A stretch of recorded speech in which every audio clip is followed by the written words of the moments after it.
Welcome to Research Business Daily Report. It's made possible by RBDR's exclusive community at the crowdfunding platform Patreon.com.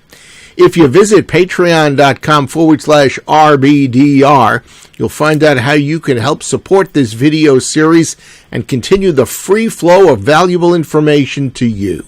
I'm Bob Lederer. Talk about a one-of-a-kind marketing and research situation. Everybody knows that China is a bustling global superpower and that it has a gigantic demanding consumer base, even as supposedly it suffers from a slightly sputtering economy. Bloomberg reporter Rachel Chang, who's based in Australia, wrote about how Alibaba, China's and arguably the world's biggest online commerce company, is really in a very unique position.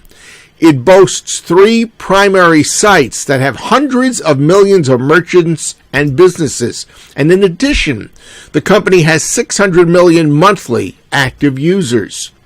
Now, what prompts this report is how Alibaba has stepped up and taken the unusual and surprising step of, as Chang keyboarded, vacuuming data up from the legions of people who are shopping, searching, and sharing on its various platforms, and providing it to companies eager to create products that will resonate specifically with Chinese consumers.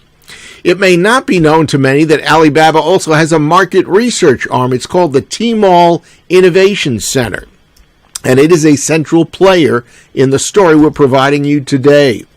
Executive Chairman Jack Ma disclosed Alibaba's assistance through the use of data, proprietary data, that was really generated by Tmall. For instance, it helped Mars create a spicy Snickers candy bar, which mixed 2 Chinese consumer loves, one for chocolate and a second for spicy snacks. Unusually, it required just under 1 year for Mars to bring that candy bar to market. And that's a remarkable contrast with Mars' standard 2 to 3 years for a product development through launch process. In a second example, Alibaba identified a market need from Tmall data and provided that to Unilever about that market void in the cleanser area. Out of Tmall's work that suggested 48 different cleanser prototypes, each with a different price range, came an affordable, pollution-fighting skin cleanser, which Alibaba then helped Unilever to test. It only required 6 months this time, and that compares with Unilever's standard 18 months to 2 years for a new product. And out of it came the Purify Skin Cleanser line. And by the way, there's a bath gel, wipes, and face masks reportedly entering the Unilever development pipeline. Alibaba even used Tmall research to advise Mars and Unilever concerning the marketing of those products in China. Now, one might wonder how and why Alibaba stands alone in formulating and opening a proprietary information vault to these and other client manufacturers. Ma termed these and other unusual major brand collaborations aspects of his quote-unquote new manufacturing strategy, whose vision is to help define the future of the Chinese economy and cement Alibaba's place in it. E-commerce observer Ken Lever shed a little bit more light on this situation. He noted that first there is an Alibaba pure dominance in the Chinese market. He compared it to Alibaba's control of the Chinese market to Google, Netflix, and Amazon if they were all rolled into one. Actually, it might be even more prominent than that when you talk about Alibaba. Combining its active user base with China's biggest online advertising business and a financial transactions platform, and then binding that with Alibaba's China-based supermarket chain and department store franchise, plus oversight over Chinese versions of YouTube and Netflix, and, well, you've got a marketplace which via Alibaba generates a more comprehensive profile of individuals than anything available anywhere else in or outside of the Western world. And on top of that, Alibaba uniquely harvests offline and online data into a single ecosystem. And Tmall sits in a very unusual position. How much would research companies in the Western world love consumers not having an ability to opt out of surveys?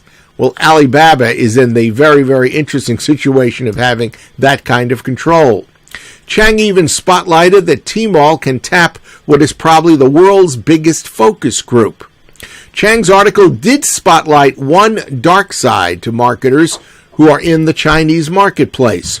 The Associated Press has reported that 5 big brands had complained about Alibaba making it harder for web surfers to find those companies' online storefronts because they were not in with Alibaba.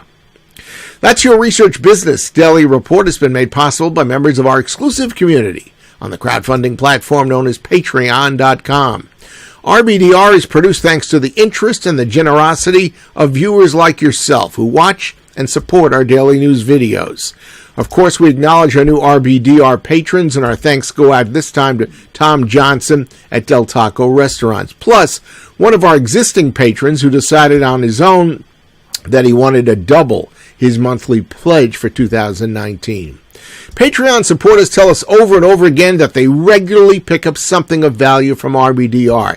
And given that we'll produce a video report over 45 weeks from Monday through Thursday in 2019, well, you're talking potentially about a lot of valuable information. So please join our community by visiting patreon.com/RBDR and selecting the level of patronage that best suits you. We hope you have a great research day, and we'll see you back here tomorrow.